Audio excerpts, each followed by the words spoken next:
Hi there, and welcome to Christmas Cheer Central by Nicole B. Stampin'.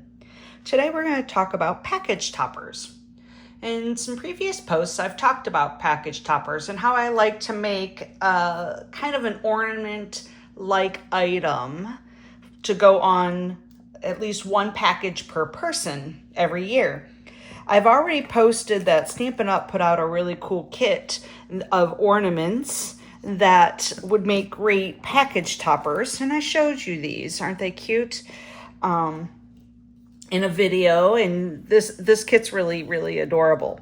However, these are very similar to the package topper I did last year. Now I'll show you my last year's package topper. So last year, this is what I had made and put on my packages, and it kind of spins, and I could they can then hang it on their tree, and it was really cute. It came out really adorable. But I just thought the kit that Stampin' Up! Came out with was just very similar to what I did last year. So I decided to do something different. Instead of, taking the easy way and using the kit that has everything in it for me, I decided to create something from scratch. So today I'm going to show you how I made my package topper that is like a little tag ornament shaker. Isn't that cute? It came out, I think, really adorable, and I'm going to show you how I made this. So to start with, we're going to start with 2 pieces of white cardstock, and I cut these to 3 1/4 by 2 inches. Okay, and then I have a piece of window sheet here, and you can see it's just a piece of clear plastic window sheet, and this is cut to 2 1/2 by 1 7/8. Okay, so I got these pieces, and then I have another square that I cut, and this guy is 2 1/8 by 1 1/2, and I'll show you why I have that. So those are kind of the key elements to that base tag. Okay, so the first thing I'm going to do here is this is retired. It's a label punch top, and you can really use any sort of label top that you would like, and you can adjust the size of your tag based on whatever label you have. But in this case, mine was 2 inches because it fit in the punch perfectly.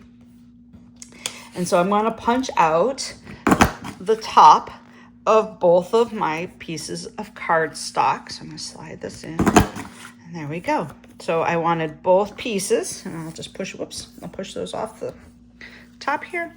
So I wanted both pieces to be punched out just like this. Okay, so one's going to be the front and one's going to be the back. On the front, we actually need to cut a window out. And so what I'm going to do here is, this is where this piece comes in. This is my measured window, so it's kind of almost just like my template. And I'm going to lay it on my piece of paper here. And what I'm doing is I know I'm eyeballing, and most of my customers hate that I'm able to eyeball this, but basically I'm making sure that those 3 sides are the same distance, and I'm going to just use a pencil here and trace my template.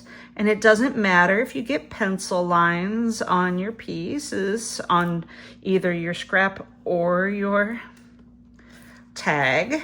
There's my window. Now I am going to use, and I just have, this is an old mat. It's just a hard mat that you can use a blade on. And I'm using my Take a Pick tool with the added items you can add on. And I actually have an X-Acto knife here. Now there's a lot of tools out there in which you can cut these squares out. Whatever you have works. You could potentially even use your cutting, your cutter, your normal cutter if you want to, but this is how I do it. I'm pretty good at keeping a straight line. I'm going to sit down here real quick so that I can make sure, but I'm just applying pressure and I'm dragging out right along my pencil line, and then I'm going to turn it so that I have the best working surface here. I'm going to drag it along my pencil line. Another. Bunched a little bit there, but that's okay. It's more important to keep your lines straight and uninterrupted than it is to stay perfect on the pencil line. So keep that in mind. You don't want to pick up your blade because you want that to be as, you don't want those little jagged edges at all. So I'm going to just pop this out. And there's my outer border. Oops. Of course, I didn't cut it all the way through and I tore it. But, so have extras. I have one here that I did already cut out, and I'll just use it for our image here. So here's my cutout piece, all right? So what I'm gonna do next then is I'm going to use my fine tip glue, and I want to glue my window sheet over top of my window. All right, so I'm gonna take my sheet here, and I like to use my silicone mat for any sort of gluing so that it doesn't stick where I don't want it to stick. Be careful not to use too much glue because you don't want it to squeeze out onto your window because you'll see it because it is clear, right? So you want to be careful, and you're gonna lay it right over your window, nice and gently.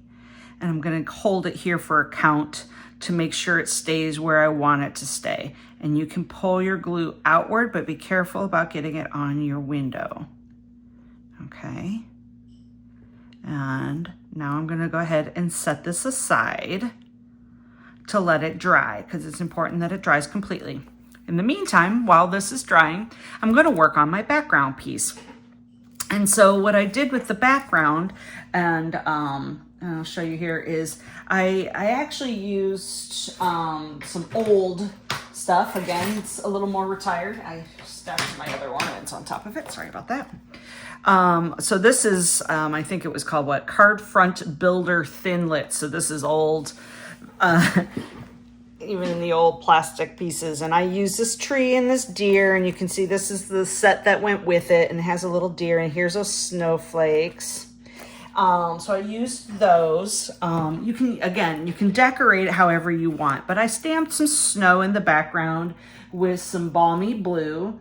And then here's the tree and the deer that I stamped the deer in pecan pie and then die cut it out.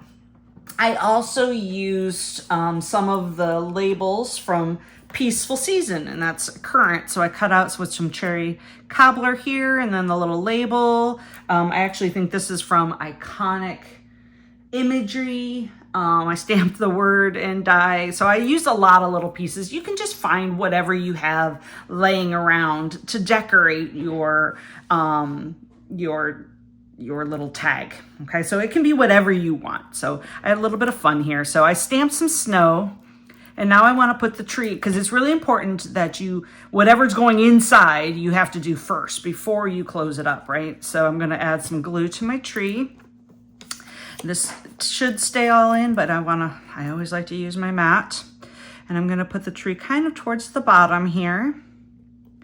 And give it a second here to hold. And I'm using glue too because it holds really, really well all the time. So I don't have to worry about it releasing over time, because I want people to use this as kind of like an ornament on their tree. So I want it to last. So I'll get a little bit of glue here on my deer. I'm gonna put him down here at the base of the tree. Give him a second here, make sure everything sticks nice and good. All right. All right, I'm gonna set this aside because again, I want that to dry. It's gonna go inside. In the meantime, you'll notice I actually put the label on the front, but I glued this piece, the Mary, to the banner. So I'm just gonna add the little bit of glue along my banner and put my Mary on there. Give it a second here to hold. All right. There. Okay, so those are all drying. I can move this away, and always make sure you close your fine tip glue up right away because you don't want it to dry out in that little tiny tube and it'll make it useless for you. Though if it happens, running it into hot water works really well, and you can make sure you get it nice and clean. Okay, so we've let this set for a little while. So now I want to put the two pieces together here, okay? So we're gonna use the foam adhesive strips. All right, they're really great. They come in these packages. They're already pre-sliced going this direction. So I'll use scissors, and a lot of times I'll kind of cut them going across in a direction. You'll see I have some short ones and some long ones. I kind of figured out about how long I would want these pieces to be, and I snipped across so I can pull them out a little easier. So I'm going to pull off the piece, the long one, and I'm going to run it right on, and you just want to stay in the white.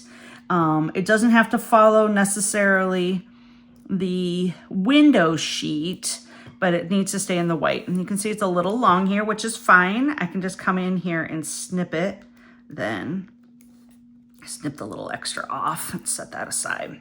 I'm going to do a short one for the bottom. And now it's really important for a shaker card that there's no space between these. So I'm going to butt that up really tight, and I'm going to take it down to the other end. And this is why I left them a little long, because I need them to be tight.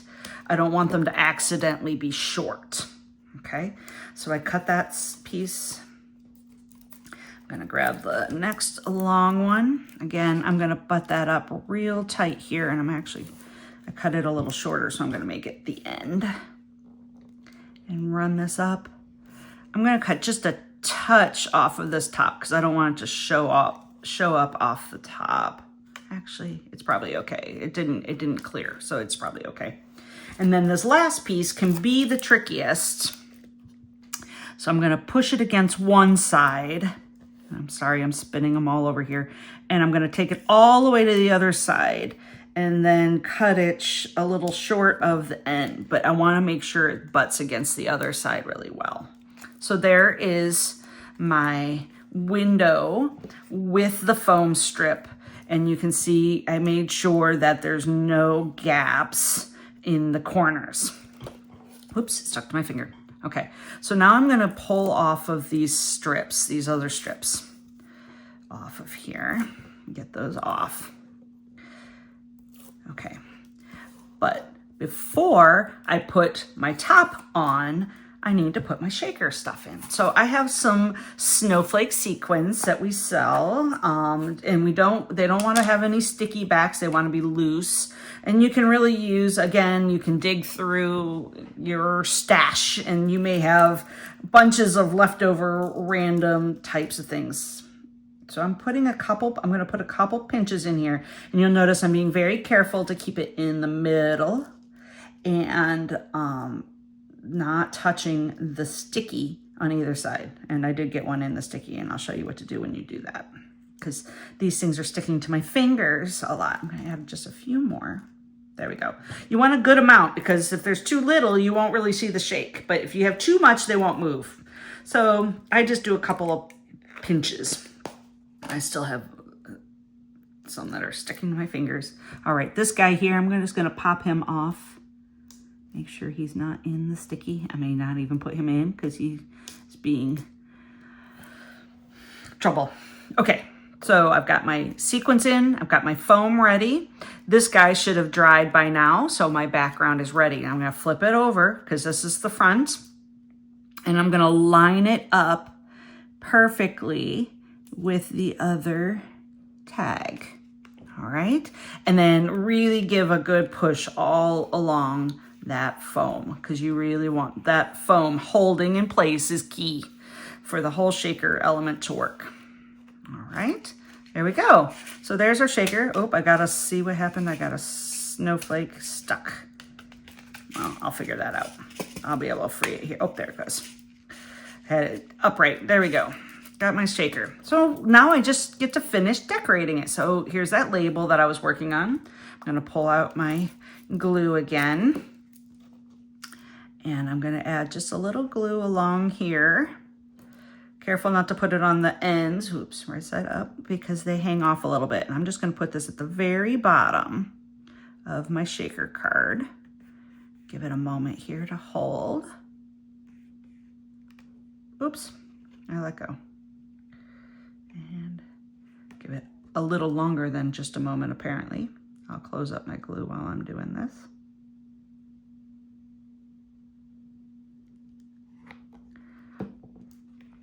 Okay, And then I'm just going to add some ribbon. This is our Cherry Cobbler in Gold ribbon. I love this ribbon. I've been using it for several things because it's just very pretty, very elegant. So I'm going to fold that through. And then I actually used, and this again, a little more retired, I had some gold cord left over from previous years, and I pulled that out, and I'm actually going to use it to tie closed my ribbon, and then I can use this piece to then make it a loop or hook it to the package, so I can use this gold, the gold cord that's hanging down for a lot of different ways of adhering this to whatever I may choose to do. I'll probably tie it into a loop so that the piece can be used as an ornament for the receiver. There we go. So I'm not going to cut that gold short because that's what I'm going to use to then maybe tie it into, for example, a knot. I'm not going to do that right now. I can tie it in a knot here, and that's how this can become an ornament. But there's your little shaker topper. I hope you enjoyed it. I think they came out super cute. I hope you like it too. Thanks.